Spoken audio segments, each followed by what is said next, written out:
Bismillahirrahmanirrahim. Assalamualaikum warahmatullahi wabarakatuh. Pada pertemuan mata kuliah Filsafat Ilmu kali ini, kami dari kelompok 5 akan membahas tentang positivisme dan postpositivisme. Sebelumnya, perkenalkan dari kelompok kami yaitu ada Rizka Amalia Bahar, Nurmalia Khairunnisa Zain, dan Muhammad Nur Faizi. Di dalam pembahasan kali ini, kita akan membahas 3 submateri, yaitu yang pertama positivisme, yang berisi tentang pengertian, asumsi dasar, dan tahap perkembangan, yang akan dijelaskan oleh Rizka Amalia Bahar. Yang kedua, yaitu postpositivisme, yang berisi tentang pengertian dan asumsi dasar, yang akan dijelaskan oleh Muhammad Nur Faizi. Dan yang ketiga yaitu perbedaan positivisme dan postpositivisme secara ontologi, epistemologi, dan metodologi yang akan dijelaskan oleh Nurmalia Khairunnisa Zain. Assalamualaikum warahmatullahi wabarakatuh. Perkenalkan, nama saya Rizka Amalia Bahar, NIM 1919005. Di sini saya sebagai pemateri pertama akan menyampaikan mengenai positivisme. Oke, yang pertama, pengertian dari positivisme. Di sini positivisme merupakan peruncingan tren pemikiran sejarah barat modern yang telah mulai melemah sejak ambruknya sistematika dunia di abad pertengahan melalui rasionalisme dan empirisme. Jadi sebelum ambruknya sistematika dunia ini, positivisme ini menjadi tren pemikiran pada masanya. Lalu istilah positivisme setidaknya telah mengacu pada 2 hal, yaitu pada teori pengetahuan, epistemologi, dan pada teori akal budi manusia. Sebagai teori pengetahuan, istilah positivisme biasanya didefinisikan sebagai salah satu paham dalam filsafat barat yang hanya mengakui pengetahuan yang benar, yang fakta-fakta tersebut harus didekati dengan menggunakan metode ilmu pengetahuan, yakni eksperimentasi, observasi, dan komparasi. Sedangkan teori perkembangan akal budi manusia, menurut Auguste Comte, ini memaparkan ada 3 tahap, yaitu tahap teologis, tahap metafisis, dan tahap positif.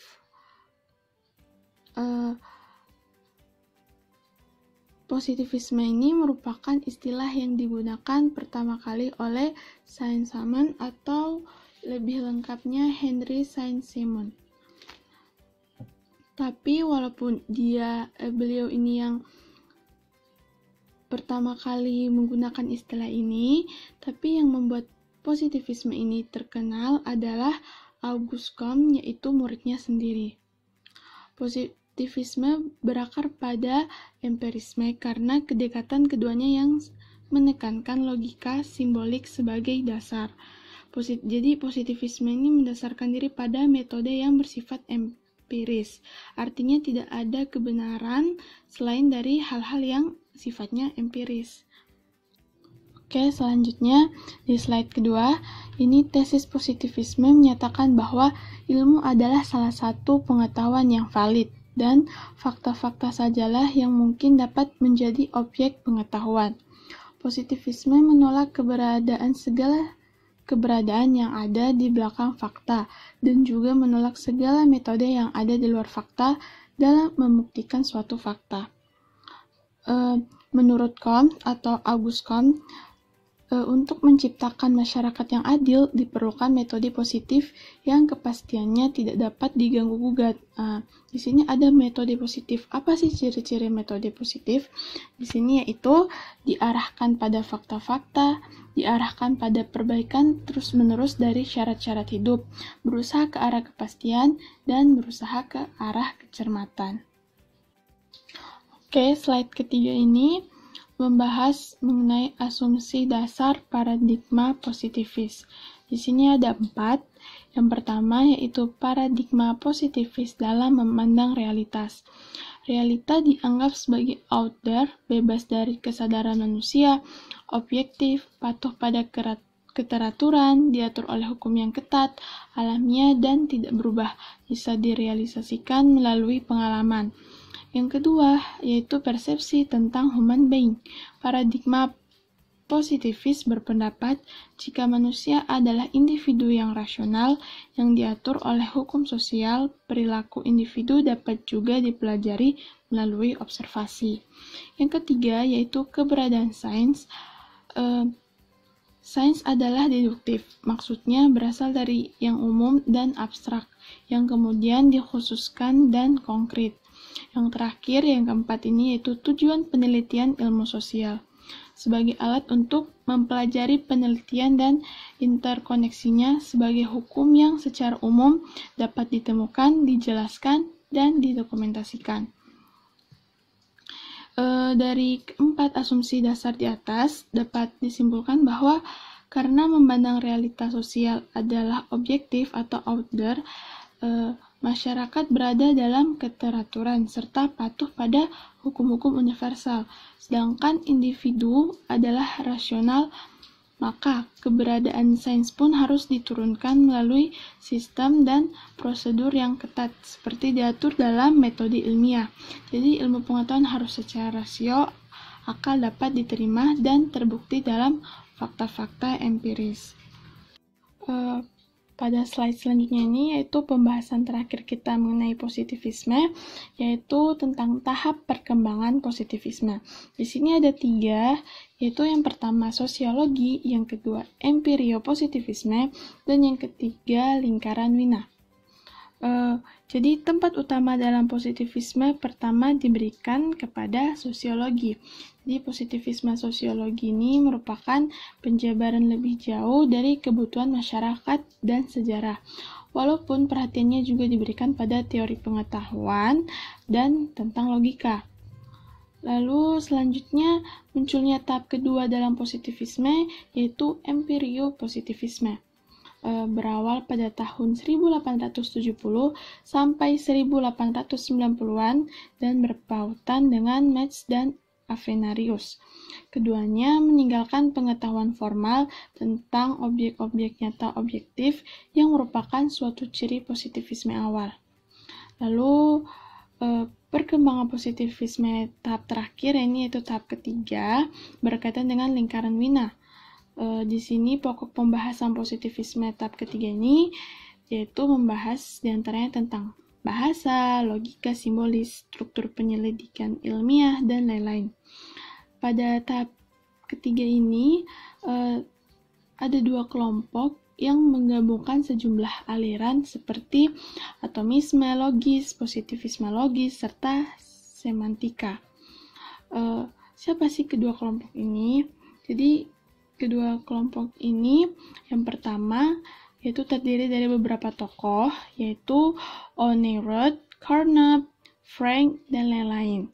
Sedangkan pada kelompok kedua yang ikut serta turut berpengaruh pada perkembangan tahap ketiga ini adalah masyarakat filsafat ilmiah Berlin. Jadi beberapa tokoh dan masyarakat filsafat ilmiah Berlin inilah yang menggabungkan sejumlah aliran.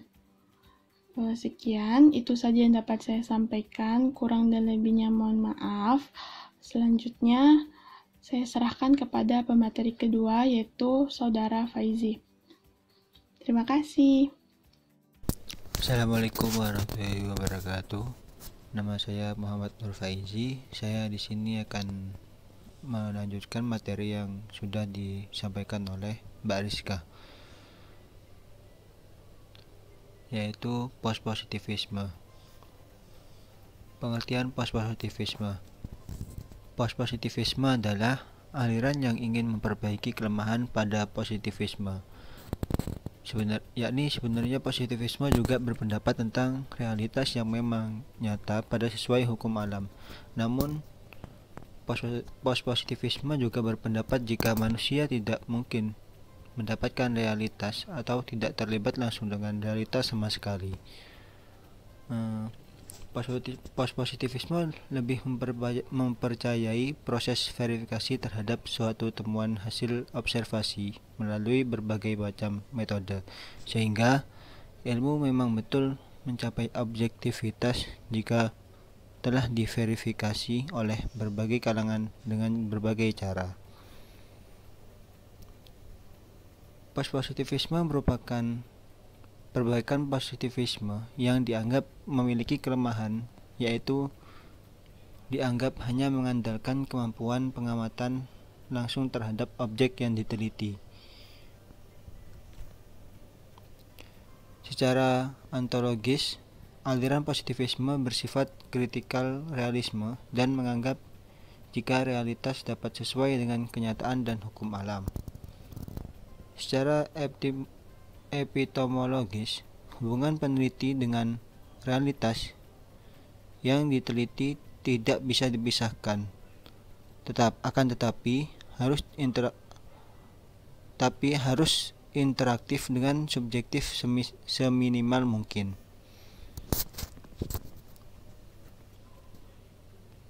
Pandangan awal aliran positivisme adalah anti-realis yang menolak adanya realitas dari suatu teori.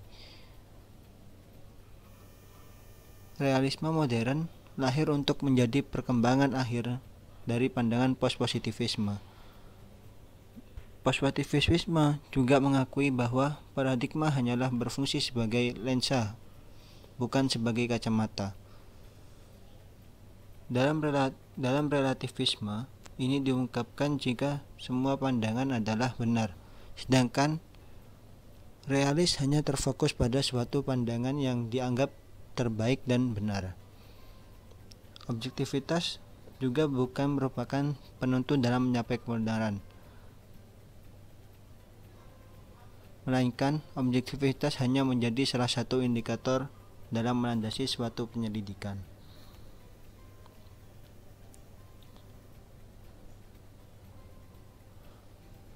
Munculnya paham postpositivisme yang muncul pada tahun 1970 sampai 1980-an,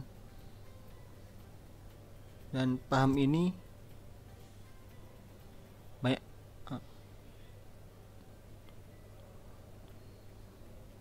dan para tokoh yang menentang paham ini adalah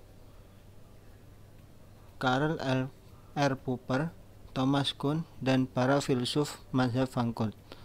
Alasan mereka memprotes yaitu karena tidak mungkin menyamaratakan ilmu-ilmu tentang manusia dengan ilmu-ilmu tentang alam, karena manusia tidak dapat diprediksi secara pasti dan bisa saja berubah. Dalam paradigma postpositivisme terdapat pendapat yang mengatakan bahwa tidak akan ditemukannya suatu fakta dari suatu kenyataan jika dalam pengamatan masih terdapat penelitian yang membuat jarak dengan kenyataan yang ada. Secara singkat, postpositivisme memiliki ciri reduksionisitis, logis, empiris, berorientasi sebab dan akibat, dan deterministis.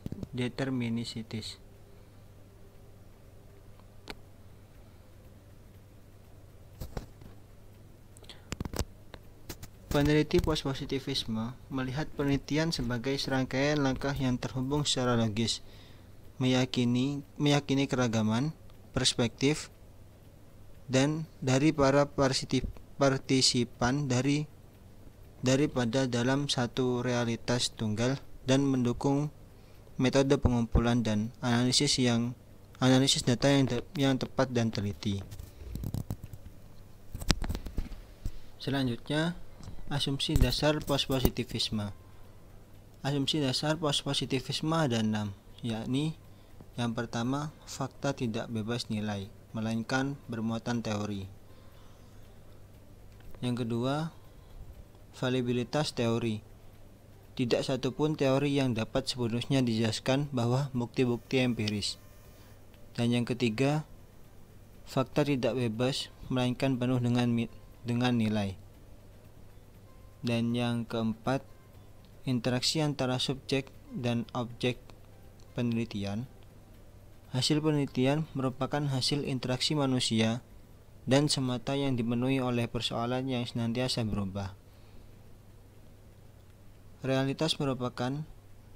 yang kelima, realitas merupakan jamak individual. Perilaku manusia tidak tunggal, melainkan hanya bisa menjelaskan dirinya sendiri menurut manusia-manusia yang terlibat. Dan yang terakhir, mengkaji tindakan-tindakan manusia sebagai ekspresi dari sebuah keputusan. Saya Nurmalia Khairunisa Zain akan melanjutkan presentasi yang sudah dilakukan oleh teman-teman saya, yaitu saya akan membahas tentang perbedaan positivisme dan postpositivisme. Setelah kita mengetahui tentang pengertian positivisme dan postpositivisme, sekarang kita akan membedakan apa itu positivisme dan postpositivisme secara ontologi, epistemologi, dan metodologi. Yang pertama yaitu secara ontologi. Ontologi adalah ilmu yang membahas tentang hakikat yang ada yang merupakan ultimate reality, baik yang berbentuk konkret maupun abstrak. Secara ontologi, positivisme yaitu bersifat nyata, artinya realita dianggap memiliki keberadaan sendiri yang diatur oleh hukum-hukum alam dan mekanisme yang bersifat tetap. Sedangkan jika postpositivisme yaitu realis kritis, artinya realitas memang ada, tetapi hal tersebut tidak benar-benar dapat dipahami sepenuhnya. Jadi, jika postpositivisme menggunakan realitas sebagai salah satu metode penelitian, namun jika positivisme hanya menggunakan realitas sebagai acuan hukum-hukum alam dan mekanisme yang bersifat tetap. Yang kedua yaitu dibedakan secara epistemologi. Epistemologi yaitu ilmu pengetahuan yang mempelajari secara kritis tentang sumber, struktur, dan kebenaran pengetahuan. Di dalam epistemologi juga mempelajari secara kritis, normatif, dan evaluatif mengenai proses bagaimana pengetahuan itu diperoleh oleh manusia. Jadi di sini positivisme menurut epistemologi bersifat objektif.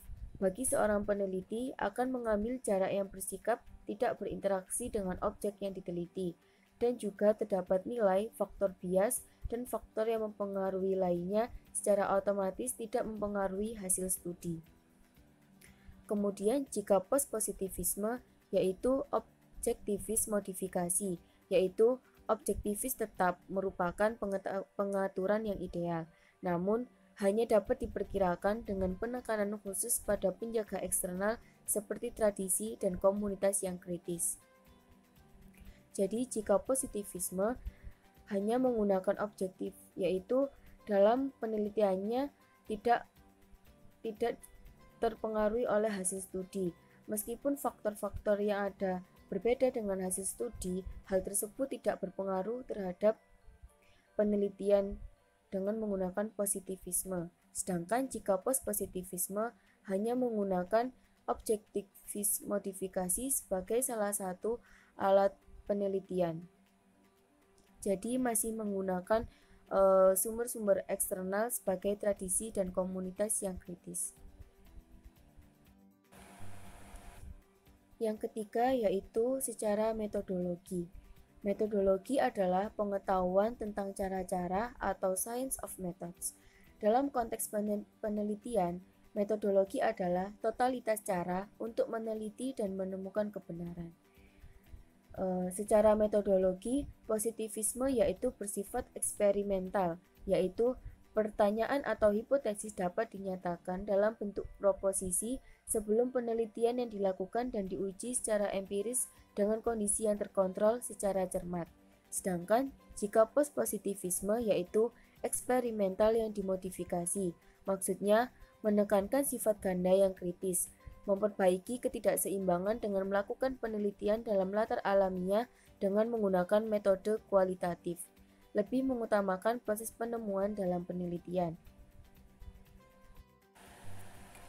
Jadi dalam positivisme ini lebih mengutamakan tentang pertanyaan atau hipotesis sebelum penelitian. Jadi dalam penelitian tersebut lebih mengutamakan tentang apa saja yang sudah direncanakan tentang hasil penelitian sebelum melakukan penelitian tersebut. Sedangkan jika postpositivisme yaitu lebih mengutamakan penemuan-penemuan baru dalam penelitian yang sedang berjalan. Jadi meskipun dalam postpositivisme ini sudah menentukan tentang hipotesis, dalam postpositivisme akan tetap mengutamakan tentang proses penemuan dalam penelitian tersebut.